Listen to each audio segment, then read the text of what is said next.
आज मौसम बड़ा बेईमान है, बड़ा बेईमान है आज मौसम। नमस्कार मेरे प्यारे बच्चों, कैसे हो आप लोग। तो होप सभी जने बहुत ही अच्छे तरीके से लगे हुए होंगे अपनी तैयारी में। और अच्छा है, जल्दी से जल्दी हम लोग प्रिपरेशन चालू करते हैं तो टाइम पे ख़त्म होती है, टाइम पे रिवाइज हो सकती है एंड देन हम लोग चाहें जैसे एंजॉय कर सकते हैं यार। तो welcome back to Maheshwari Classes, है ना। तो अब हम लोग स्टार्ट करेंगे हमारे आने वाले टॉपिक को, दैट इज़ वेपर प्रेशर। तो वेपर प्रेशर को हम लोग शुरू करते हैं। हमने सारी कंसंट्रेशन टर्म्स ढंग से पढ़ ली थी बेटा, और अब बस उसी के आगे हम लोगों को बढ़ना है वेपर प्रेशर में। वेपर प्रेशर पढ़ने के लिए हमको कुछ इंपॉर्टेंट टर्म्स पढ़नी बहुत ही जरूरी है ना।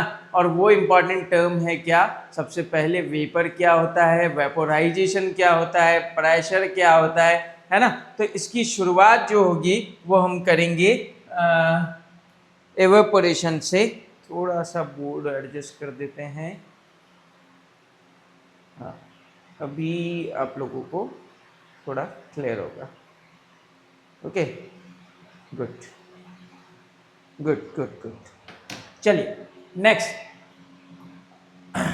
वेपर प्रेशर पढ़ने के लिए सबसे पहली चीज हमको जो आनी चाहिए वो आनी चाहिए इवेपोरेशन। इवेपोरेशन क्या होता है इसको समझते हैं हम लोग। तो इवेपोरेशन के लिए हमने यहाँ पे लिया है बेटा एक बीकर। उस बीकर के अंदर हमारे पास में मौजूद है यहाँ पे वाटर मॉलिक्यूल्स। मान लेते हैं यहाँ जो है हमारे पास में हो गया, मान लेते हैं ये हमारे पास में वाटर मॉलिक्यूल्स प्रेजेंट है ऑन सरफेस। इवेपोरेशन नाम से ही क्लियर होता है कि सरफेस मॉलिक्यूल्स की बात होगी, है ना। इवेपोरेशन के ऊपर क्या होते हैं बेटा, सरफेस मॉलिक्यूल्स जो होते हैं वो इवेपोरेट होते हैं, ये आप सभी को पता होगा।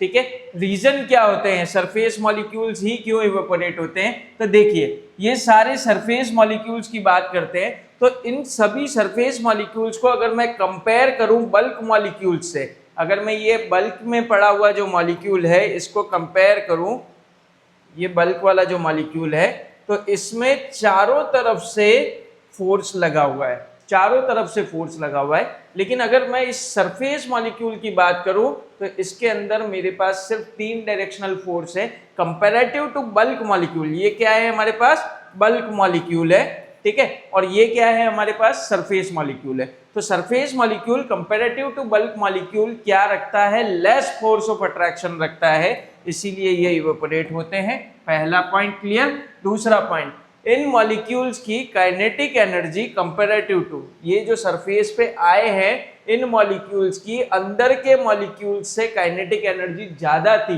तभी तो ये ऊपर आए हैं, राइट। ठीक है, तो जो जो भी पर्टिकुलर यहाँ पे हमारे पास में फोर्सेस है वो यहाँ इस तरीके से लगेंगे। ओके, चलिए, तो काइनेटिक एनर्जी ज्यादा होती है as compare to bulk molecules, ये क्लियर हो। ठीक है, due to above reasons liquid या सरफेस मॉलिक्यूल इवेपोरेट होते हैं। नेक्स्ट, अब सबसे इंपॉर्टेंट बात करनी है यहाँ पे कि ओपन कंटेनर्स जो होंगे उसमें लिक्विड का वेट जो होता है वो डिक्रीज होता है। ओपन कंटेनर्स के अंदर लिक्विड का वेट जो होता है वो क्या होता है, डिक्रीज होता है। उसी वजह से वेपर जो होती है क्यों इवेपोरेट हो जाती है। ठीक है, 2 मिनट, है ना।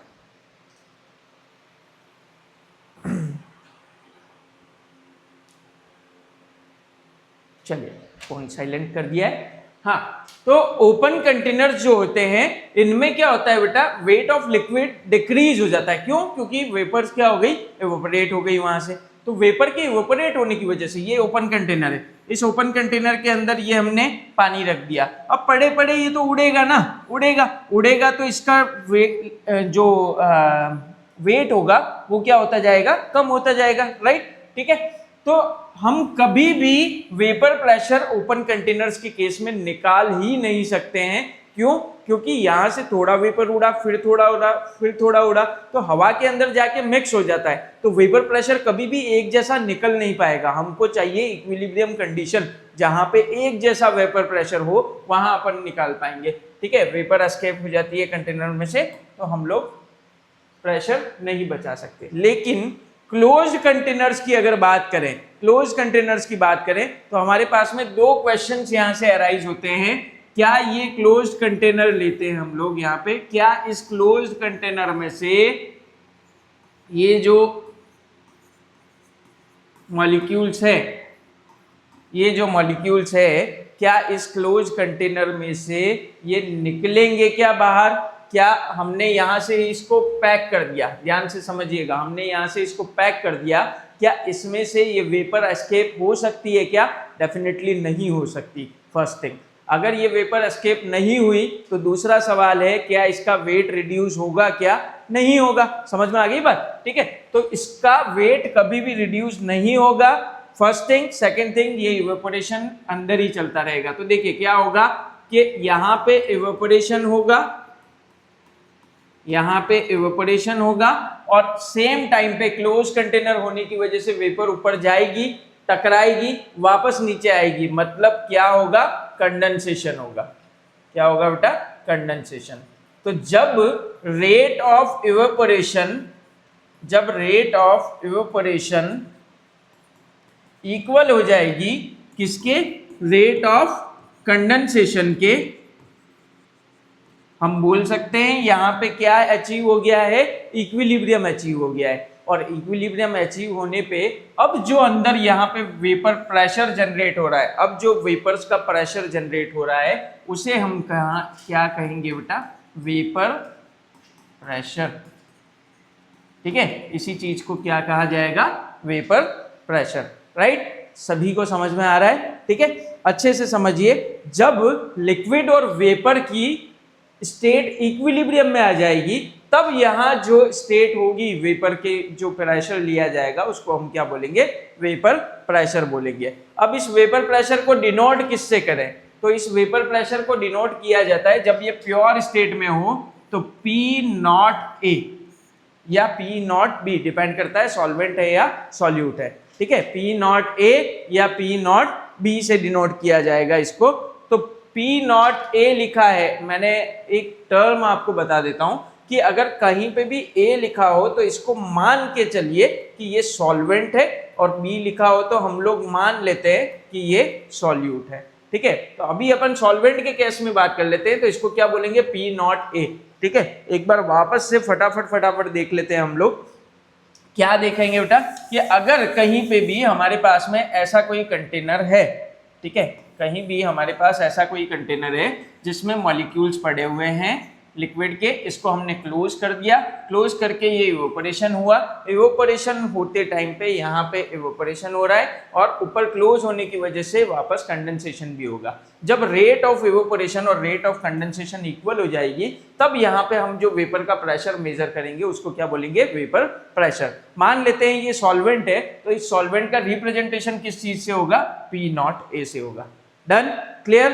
ठीक है, चलिए, तो इसकी डेफिनेशन की बात करें तो मैं डेफिनेशन यहां पे लिख देता हूं, इसकी डेफिनेशन लिख देता हूं मैं।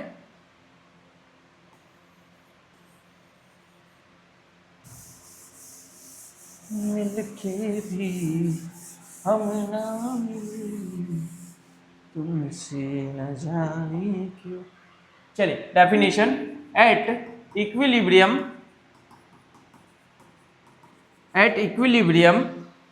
the pressure of vapor, ठीक है, the pressure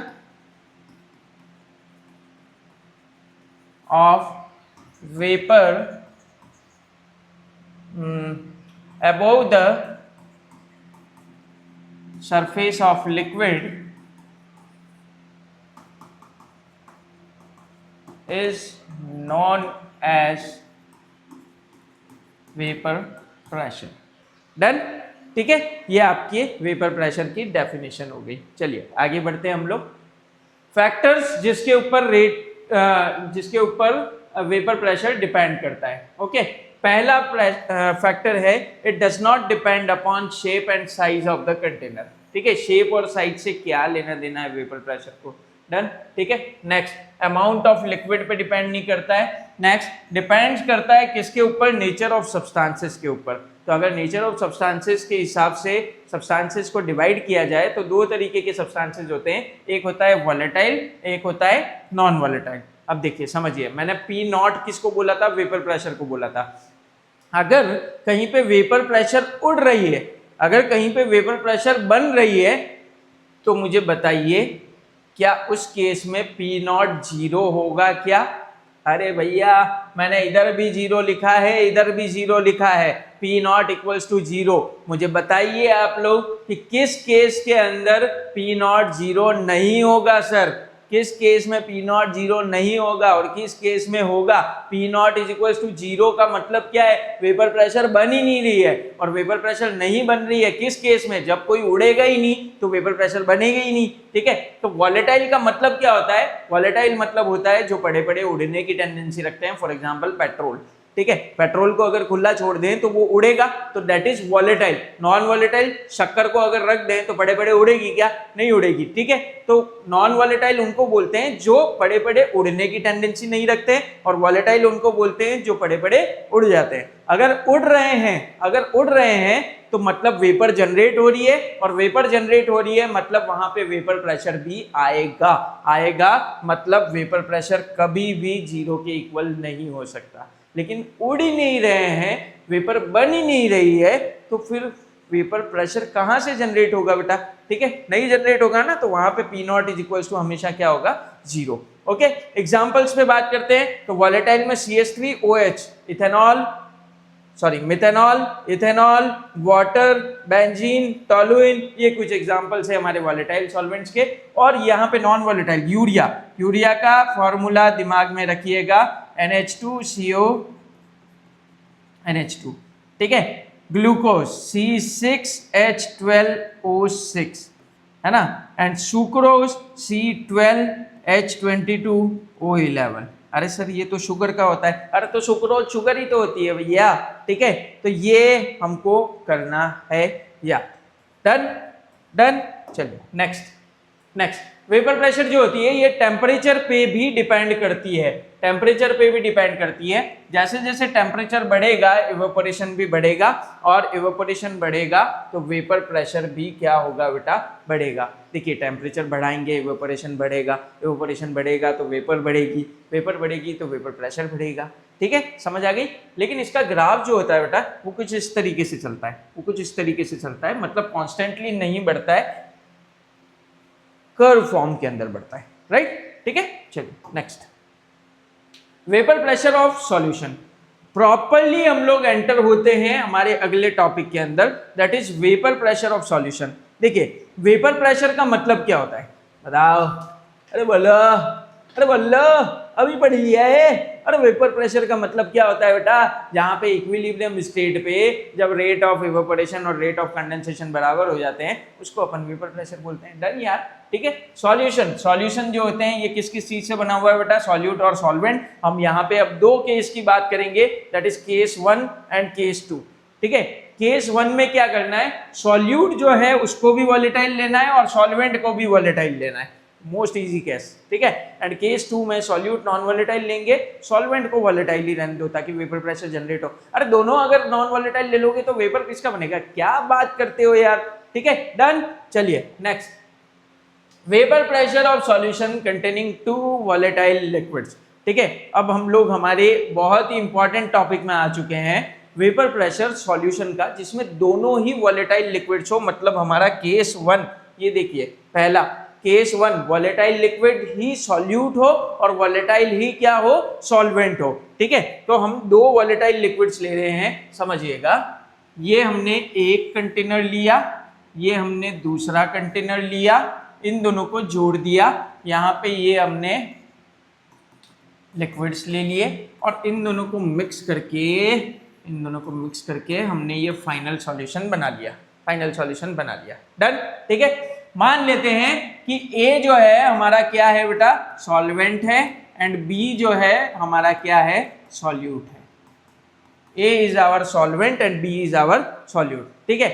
अब इसमें गलती क्या है, गलती क्या है सर, आपने ओपन कंटेनर ले लिया, तो ओपन कंटेनर ना ही लेना है भैया, हमको क्लोज्ड कंटेनर लेना है। बंद कर दो इनको, ढक्कन लगा दो इनके ऊपर, ठीक है। हमने ढक्कन लगा दिया। अरे सर खोलेंगे कैसे, पिस्टन तो लगाओ ऊपर, ये पिस्टन लगा दिया, ये पिस्टन लगा दिया, ये पिस्टन लगा दिया, ठीक है। इसको पकड़ के पुचुक खोल देना, पुचुक खोल देना, ठीक है। चलिए समझिए आगे।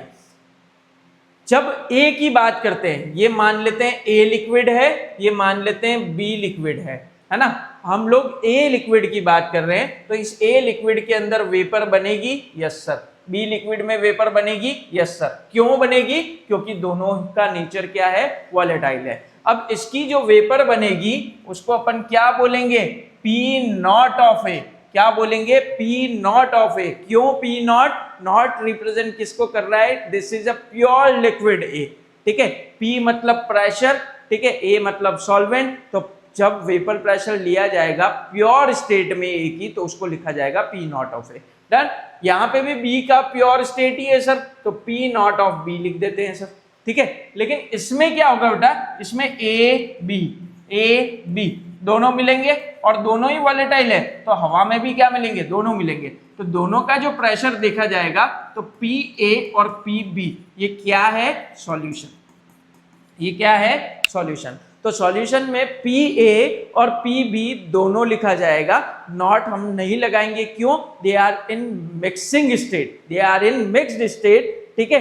तो इस सॉल्यूशन स्टेट के अंदर जब वेपर प्रेशर को मेजर किया जाता है, तो पी ए और पी बी लिखा जाता है। हम लोग रिप्रेजेंट कर देते हैं कि पी नॉट ए जो क्या है, वेपर प्रेशर ऑफ सॉल्वेंट ए, ठीक है, in pure state and P naught B vapor pressure of solute या liquid B in pure state, ठीक है। and PA and PB are vapor pressure of A and B in solution state, done, ठीक है। चलिए आगे बढ़ते हैं अपन। अब मुझे बताइए कि जब P नॉट A था और इधर PA है, ठीक है, इधर P नॉट B था, PB है, मुझे बताइए इस सॉल्यूशन में PA या PB में से ज्यादा वेपर प्रेशर किसका होगा या कम किसका होगा, ठीक है। तो सर ये तो डिसाइड करेगा कि अंदर इसकी क्वांटिटी कितनी है, ऑब्वियसली, ठीक है। तो PA या PB डिपेंड करेगा इसके मोल फ्रैक्शन पे, डिपेंड करेगा इसके मोल फ्रैक्शन पे। तो क्या होता है बेटा कि पी ए और पी बी डायरेक्टली प्रोपोर्शनल होता है एक्स ए या एक्स बी पे, और यहीं से शुरू होती है हमारी नई कहानी, दैट इज राउल्स लॉ। एक बार वापस रिवाइज करवा देता हूं। हमने ए सॉल्वेंट लिया, बी सॉल्वेंट लिया, दोनों का नेचर वॉलेटाइल था, मतलब वेपर प्रेशर आएगा P naught A and P not be. जब दोनों को मिक्स किया तो यहाँ पे पी ए और पी बी आया। हमने बात करी पी ए और पी बी में से कौन ज्यादा होगा, तो ये डिपेंड करेगा एक्स ए और एक्स बी, मतलब अंदर इनका कितना मोल फ्रैक्शन है उसके ऊपर डिपेंड करेगा, राइट। तो राउल्स लॉ ये कहता है कि किसी भी तरीके के सॉल्यूशन में उनका जो पार्शियल वेपर प्रेशर होता है, ईच कंपोनेंट का पार्शियल वेपर प्रेशर, मतलब पी ए और पी बी,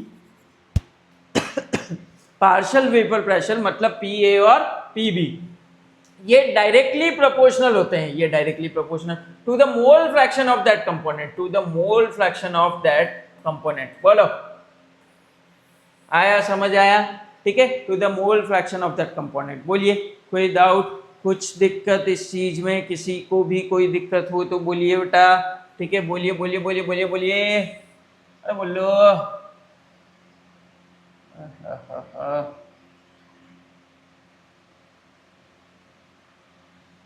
चलिए बोलिए बेटा।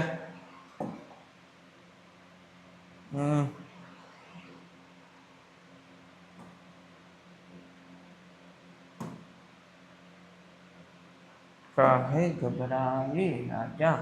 हाँ चलिए, ये हमारा हुआ राउल्स लॉ। अब इसी को इलेबोरेट करते हैं, इसी को आगे की तरफ पढ़ते हैं हम लोग। तो देखिए मैं अलग अलग लिख रहा हूँ। PA is directly proportional to XA and PB is directly proportional to XB. PA is equals to KXA and PB is equals to KXB. देखिए टॉपिक के अंदर से टॉपिक निकलते जाएंगे, राइट? ठीक है, तो PA डायरेक्टली प्रोपोर्शनल होता है XA के, हमने प्रोपोर्शनल हटा के K लगा दिया. PB डायरेक्टली प्रोपोर्शनल होता है, प्रोपोर्शनल हटा के K लगा दिया. Now what is K? ठीक है, find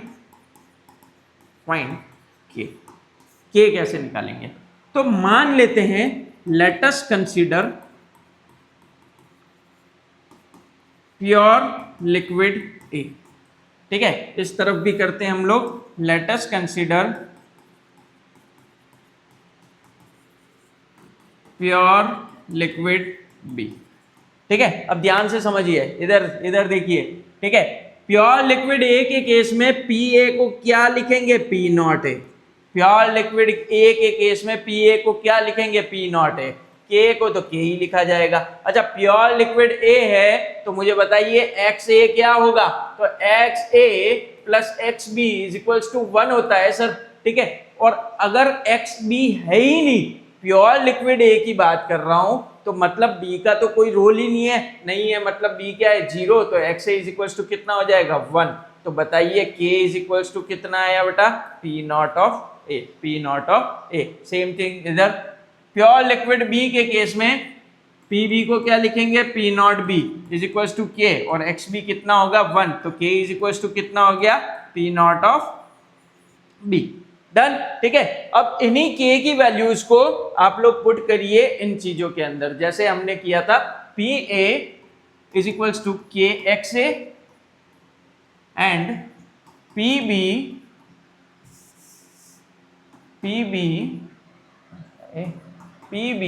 is equals to KXB. ये लिया हमने. तो K की वैल्यू को पुट करने पे हमको फाइनल इक्वेशन मिलती है ये, PA is equals to P naught A XA and PB is equals to P naught B XB. ये दो वैल्यूज मिलती है, right?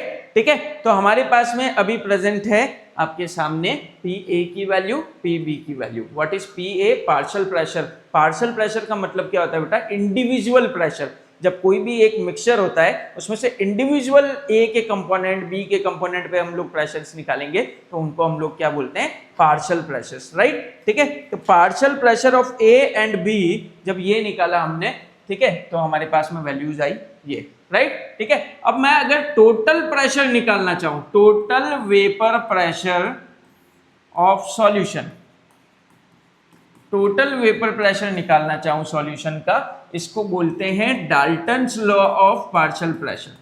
Dalton's law of partial pressure. ठीक है, तो आप क्या करोगे? P total is equals to PA plus PB करोगे. ठीक है, तो P total is equals to P naught A XA plus P naught B XB.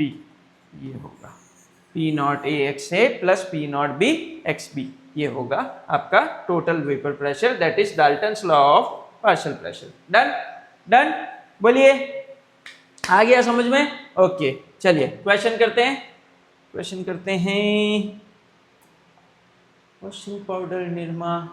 चलिए देखिए, if 0.78 gram benzene and 0.92 gram toluene. ठीक है, मान लेते हैं ये A है, ये B है, मान लेते हैं. ठीक है, हमको पार्शियल वेपर प्रेशर निकालना है बेंजीन का और टोलुइन का. डन. ठीक है, कैसे निकालेंगे? सबसे पहले क्या क्या गिवन है उस चीज को लिखते हैं. आई थिंक क्वेश्चन में कुछ चीजें छूट गई है, वो लिख लेते हैं हम लोग. क्वेश्चन में कुछ चीज छूट गई है, उसको कंप्लीट कर लेते हैं. Given P naught of benzene, क्योंकि ये नहीं दिया होगा तब तक हम लोग नहीं निकाल पाएंगे कुछ, and P naught of toluene.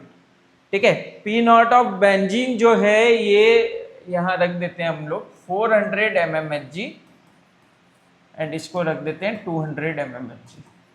Done. चलिए, ये क्वेश्चन कंप्लीट हुआ.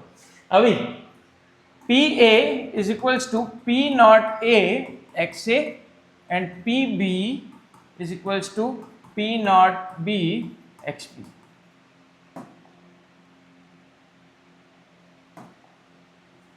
डन, ठीक है। देखिए अब क्या क्या चीजें पुट कर सकते हैं, पी ए निकालना है तो P A is equal to P naught A किसको माना, टोल्यूइन को, टोल्यूइन का ए 200 इंटू एक्स ए।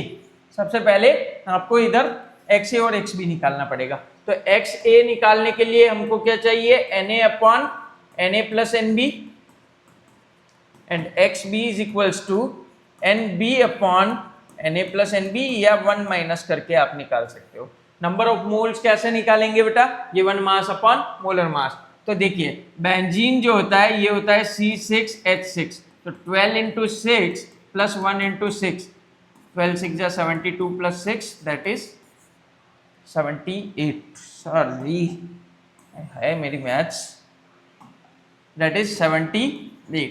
ये आपका निकला क्या, बेंजीन। टोल्यूइन का निकालते हैं C6H5CH3, कार्बन हो गए 7, तो 12 इंटू 7, हाइड्रोजन हो गए 8, तो 1 इंटू 8, 12 7 जा 84 प्लस 8, ठीक है, ये हो जाता है 92 ग्राम। ये आपका मास निकल गया है, मोलर मास। अभी नंबर ऑफ मोल्स पे बात करते हैं, तो 0.78, given mass is 0.78 upon molar mass, ठीक है, given mass upon molar mass, तो 0.78 अपॉन 78, इसको सॉल्व करेंगे बेटा, पॉइंट हटाएंगे इनटू 100, ये कटेगा, तो 1 अपॉन 100 इज 0.01 मोल्स, ठीक है। तो एन बी आपके पास निकल गया कितना, 0.01, राइट, ठीक है। एन ए निकालते हैं हम लोग C6H5CH3, ठीक है, इसका 92, गिवन मास इज 0.92, तो 0.92 अपॉन 92, ये भी 0.01 आया, अरे वाह मजा आ गया, मजा आ गया, 0.01 आ गया, डन, ठीक है। चलिए इसको मैं हटाता हूं यहां से, है ना, वैल्यूज पुट करते हैं हम लोग, इसको भी हटाते हैं,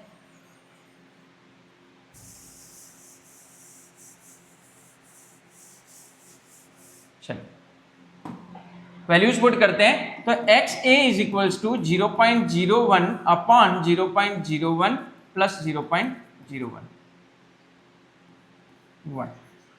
डन, तो 0.01 अपॉन 0.02 दैट इज 1 अपॉन 2, मतलब 0.5, और एक्स बी भी कितना आएगा, 0.5, ठीक है। आपके पास में एक्स ए और एक्स बी निकल गया, तो इसको 0.5 को हाफ रख सकते हैं हम लोग, P B is equal to 200 into half, ठीक है, इसका आंसर आएगा 100,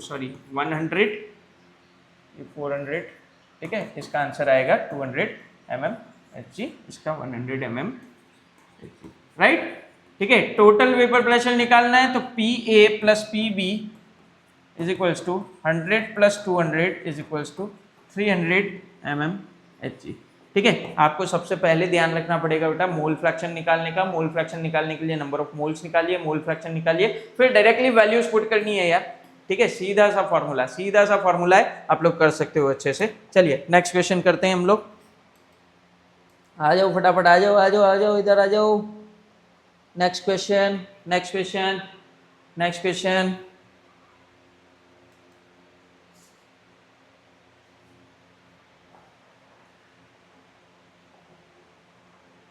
ओके, राइट।